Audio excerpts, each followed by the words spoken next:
guys, good afternoon. So meron lang akong i-share sa inyo. Kaninang tanghali guys, may nagbibinta dito ng longganisa. Tapos, gustong-gusto ng anak ko. Ayan, kinuha ko. Wala akong barya, 1,000 pera ko.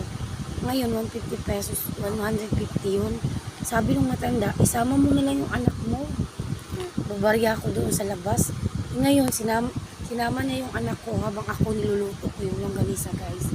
Pagbalik ko, nag-CR lang ako. Itong anak ko, binigyan ako 50 pesos. Tinanong ko siya, bakit 50 pesos na lang ang sukli? Na-instant, 850. Bakit? Ngayon, 850 dapat yun guys.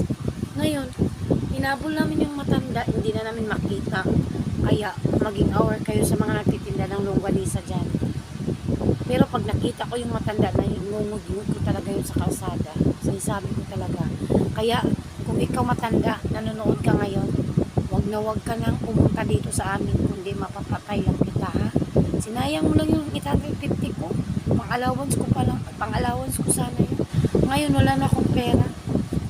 Sana masagasaan ka dyan pag uwi mo. Buisit na buisit ako sa'yo. Sana yung sinasakyan yung jeep ngayon, mabangga sana yan. Sobra kong inis sa'yo. Sayang yung 1,000 ko, pinaghirapan ko yun. Ang mahal-mahal ng longganisa mo, 150. Tapos itatakas mo pa yung 1,000 pesos ko. Wala kang konsensya, matanda. Matanda ka na, wala kang konsensya. Buisit ka. Mabangga sana yung sinasakyan nyo.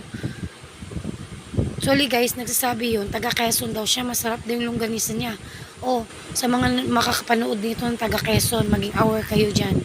Matanda, yung nagtitinda ng longganisa sa Quezon, buisit na buisit ako dyan. Ha? Tandaan mo matanda ka. Pag bumalik ka dito, patay ka sa akin. Sinayang mo lang yung 1,000 ko.